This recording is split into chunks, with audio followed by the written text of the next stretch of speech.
Hola compañeros, me da gusto volver a verlos en el último repaso de esta unidad. No sé, a mí me pareció bastante interesante la parte de la arquitectura postmoderna y cómo es que evolucionó en México y alrededor del mundo. No sé ustedes qué es lo que les pareció esta unidad. Sí, también a mí en lo personal se me hizo un poquito interesante. Creo que pues es importante, ¿no? Poder relacionar todo lo que vimos en el semestre con, con unas obras, ¿no? Que seleccionamos. Aquí tengo el documento, no sé si quieran comentarlo un poquito. Sí, estaría muy bien. Así damos un repaso breve y pues, aprendemos para el examen pues, ya de la próxima clase, ¿no? Este tema a mí sí se me hizo bastante interesante, ¿saben? El saber que la arquitectura postmoderna es toda aquella que es a principios de siglo y todos los arquitectos que estuvieron en ella. Estoy bastante emocionado por este repaso. Y pues a mí me llamó mucho la atención esto de Agustín Hernández Navarro. ¿Ustedes lo conocen? ¿O han escuchado hablar un poco sobre No, la él? verdad es que pues no lo conocía. No sé si nos podrías comentar un poquito sobre él y pues, quién fue y más o menos un poquito de sus obras, ¿no? Sí, mira, Agustín Hernández Navarro es un arquitecto mexicano que nació aquí en la Ciudad de México en 1924. Él, pues es egresado de la Universidad Autónoma de México, que es la UNAM, ¿no? Obteniendo un título profesional en 1954. Básicamente sus obras se centran en la revaloración de lo local filtrado por una práctica moderna de la disciplina, además de tener pues adentrarse en las raíces del pasado mexicano, ya que creó en base de esto un edificio que se llama el Colegio Militar, que fue inspirado en zonas arqueológicas como el Monte Albán y Teotihuacán.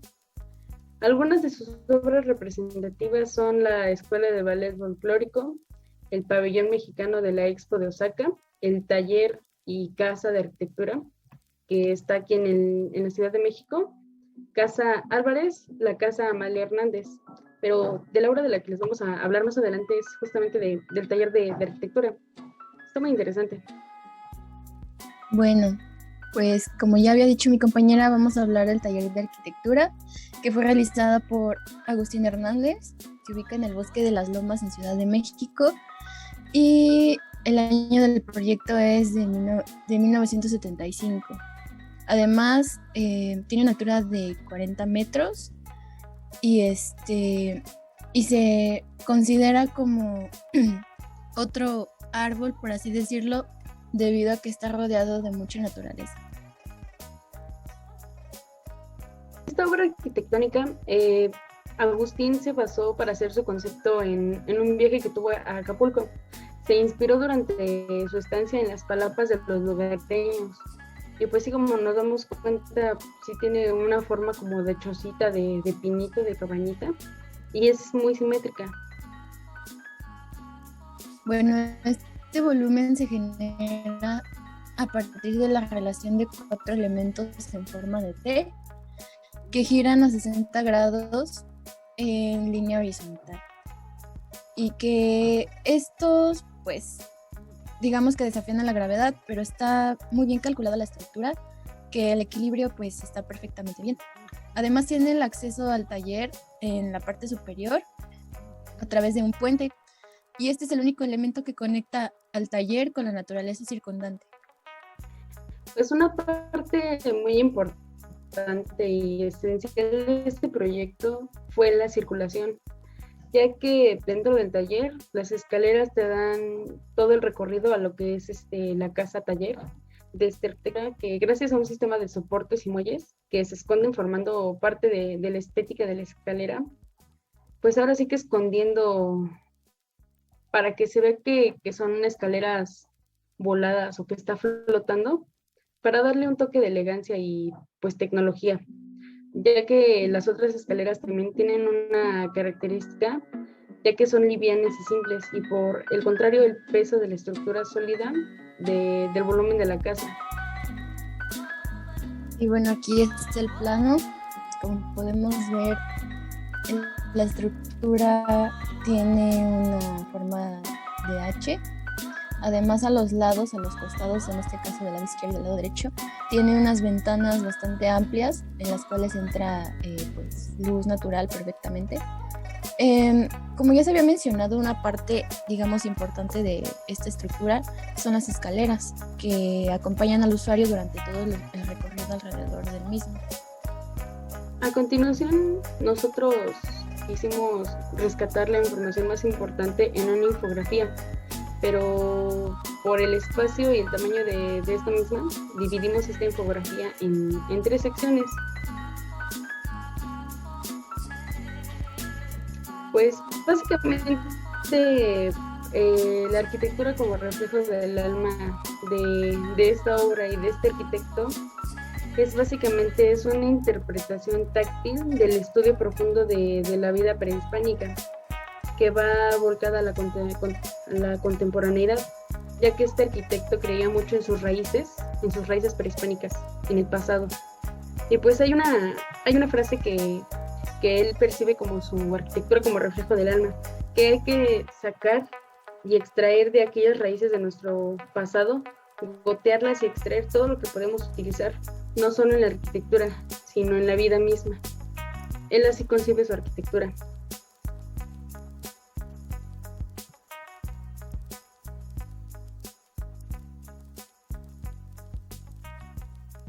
Bueno, y pues podemos decir que es muy importante conocer arquitectos de México, nacionales, así como también es importante conocer arquitectos de otros países. Y pues no sé qué les parece si hablamos un poco sobre un arquitecto internacional. Sí, de hecho a mí el que más me llamó la atención por la manera en la que él aplicaba la arquitectura postmoderna con lo viejo es John Pawson, que nació en Halifax, Yorkshire, siendo el más pequeño de 5 hijos, procedente de una familia adinerada. Estudió en el colegio de Eton después de pasar un tiempo trabajando en el negocio textil de su familia. Él básicamente después salió de ahí, se convirtió en arquitecto en una de las escuelas más prestigiosas del Reino Unido y ya después de ahí empezó a realizar obras alrededor de todo el mundo, pero lo principal que él hacía era la incorporación de lo actual, que en este caso era el postmoderno, con las obras más viejas, y lo compaginaba de manera completamente increíble.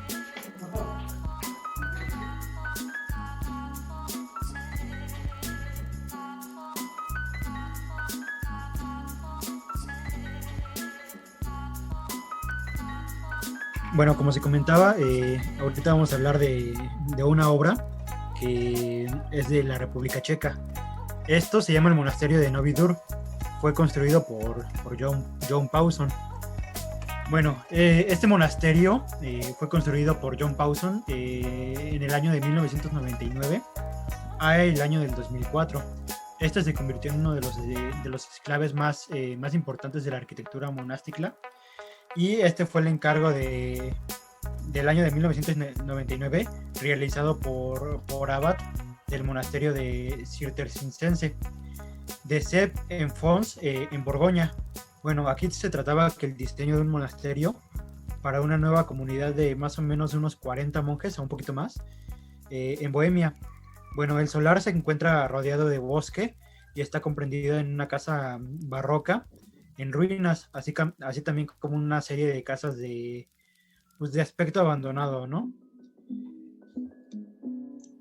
Bueno, también tenemos que el choque entre su diseño y las necesidades que tenían los monjes generaban conflictos, aunque no eran tan extremos, pues ayudaron a alcanzar una mejor comprensión de la naturaleza en el espacio en el que los monjes vivían. Todas esas restricciones y la simplicidad más la pobreza de la zona hacían que pues las tentaciones, la ostentación y la mediocridad estuvieran muy cerca, pero afortunadamente este arquitecto logró hacer la restauración de este lugar, que era un lugar histórico, y asimismo fue como él integró la arquitectura moderna a esta nueva obra, como lo vamos a ver a continuación, y creo que es bastante interesante el cómo lo hace. Bueno, y como ya se ha estado hablando en otras diapositivas, hablaremos también un poco sobre lo que fue el monasterio Novi Dvor. Y este monasterio de Nuestra Señora de Novi Dvor ha sido el primero en ser construido en la República Checa. en la época del postcomunista. Y bueno, esto para construir un monasterio se compró una finca que incluía una mansión barroca. Y esta mansión barroca era de la segunda mitad del siglo XVIII y esta atribuía al arquitecto Kilian Dietzenhofer, el mismo arquitecto que también diseñó la iglesia de San Nicolás de Praga con 3 salas agrícolas que cierra en un patio central, como se puede ver en la imagen. Es muy parecido a la iglesia de San Nicolás. Bueno, todo este conjunto estaba en un estado de ruina. Bueno, y la idea de Pawson fue conservar y rehabilitar la mansión barroca, ¿no? Aquí sustituyó las 3 salas con construcciones nuevas. Bueno, estas se conectan y se materializan en el espacio claustral. También esta es una de las ruinas y se hizo un monasterio, pues prácticamente con un lenguaje un poquito novedoso, ¿no? También está perfectamente integrado en el espíritu cisterciense. Bueno, ¿qué es lo que buscaba Pawson en su obra? Tanto para Pawson como para los monjes, esto era importante que Novi Dur reflejara la simplicidad de la arquitectura. También pues esto sin renunciar a un lenguaje contemporáneo, ¿no? Esto contenía lo que era la simplicidad, la funcionalidad, la economía.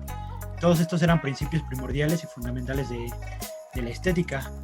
También asimismo, pues el diseño proponía lo que pues es un conjunto armonioso, ¿no? Tenía un enlace entre lo nuevo y lo viejo. Pues prácticamente uno de sus primeros cometidos consistió en establecer lo que fue los valores estéticos y funcionales, ya que aquí definían como pues, lo que era el núcleo de la vida monástica, ¿no? Pues para esto más tarde se logró pues una mejor expresión posible de estas características, que fue la función del tiempo, el lugar y pues los recursos disponibles.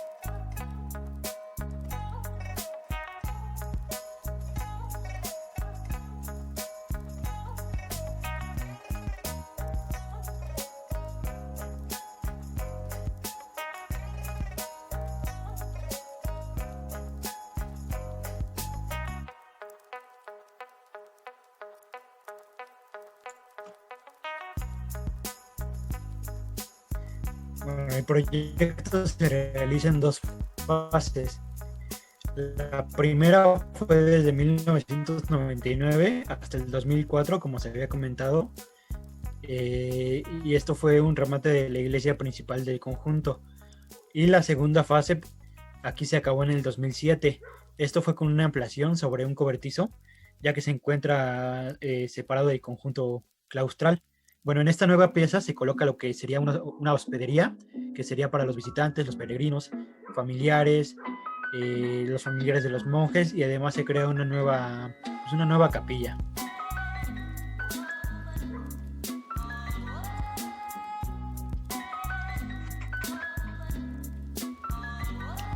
Bueno, también hablando de las fases del proyecto, tenemos que en la primera fase del proyecto se restauró la antigua mansión barroca, alojando el volumen principal y de acceso al monasterio. Se crearon nuevas edificaciones y sobre la huella de este antiguo lugar, y se cerró el patio central sobre el que se vuelca un claustro que distribuye todo el programa del monasterio.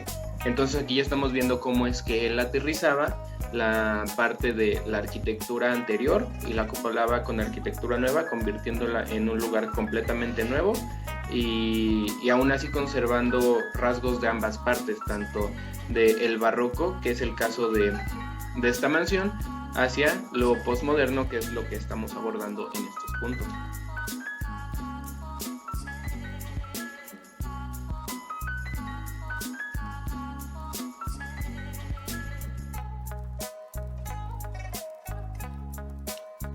Y también aquí en la distribución podemos ver claramente cómo el punto central de esta renovación y de la mansión en sí fue siempre el patio, que es donde veíamos la mayor distribución, que es lo que conectaba a todos los espacios, además de la distribución que podríamos llamar de cierta forma lineal, en la cual podemos observar cómo es que se podía recorrer todo el lugar y con los nuevos espacios construidos y con el patio central hizo que esto fuera más funcional que nunca y a la vez estético y novedoso.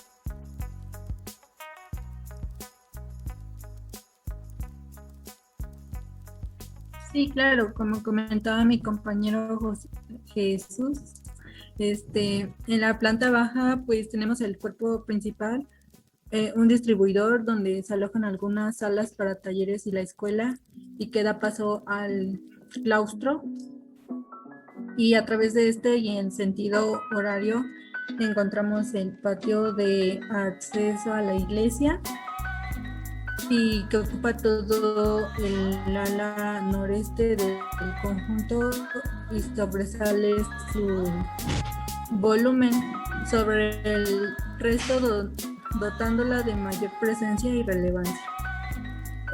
También al momento de continuar con el recorrido por el claustro, al girar a la ala suroeste tenemos la sacristía, la sala capitular, y al girar sobre la ala suroeste tenemos el programa más dinámico en el ritual de los monjes. También esta conecta el sótano con las zonas de limpieza y las salas más organizativas, y también conecta con la primera planta, con los dormitorios. Y bueno, eso sería todo. También ahí tenemos las cocinas, el refectorio y unas piezas de aseo ligadas a las rutinas de la alimentación.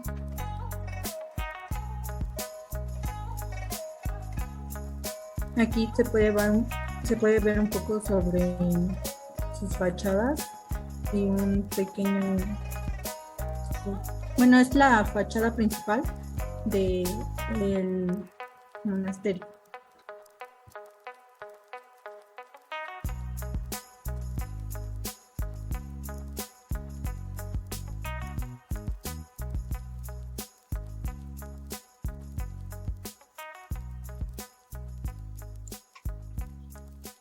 Bueno, la primera planta. En la primera planta solamente se desarrolla pues un programa en el edificio principal. Aquí la antigua mansión y el ala suroeste. Pues en esta primera se tiene la parte de pues el programa de despachos, los talleres y el noviciado.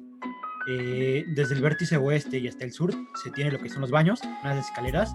Estas están colocadas en la planta baja. Están en ambos vértices y se trata de dos amplias salas donde pues, el denominador común es el elemento de la repetición, ¿no? Si se puede decir así. También el volumen bajo cubierta, contiene los nichos para el aseo y para lo que es el descanso. Y ya como último sería la planta del sótano.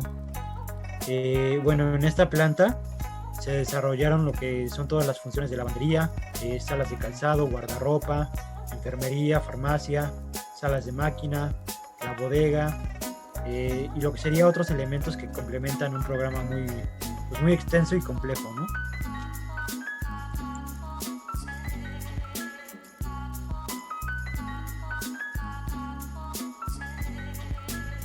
No, pues entonces sí, esta obra es demasiado grande y para eso necesitamos mucha información, que aquí les dejamos unas pequeñas bibliografías para si quieren visitarlas y saber más sobre el monasterio.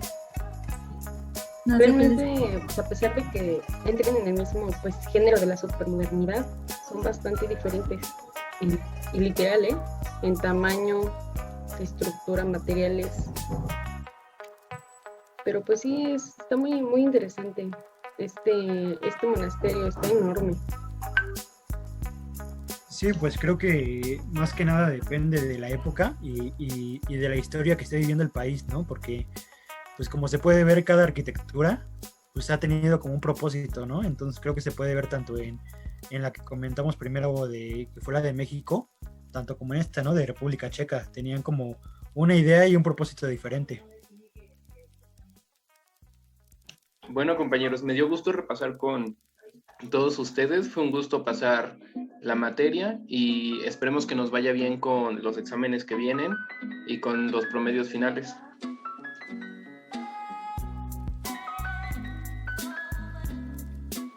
Claro, esperemos eso y pues nos estamos viendo, compañeros. Y nos vemos. Va que va. Hasta Nos vemos, luego. compañeros. Cuídense. Cuídense.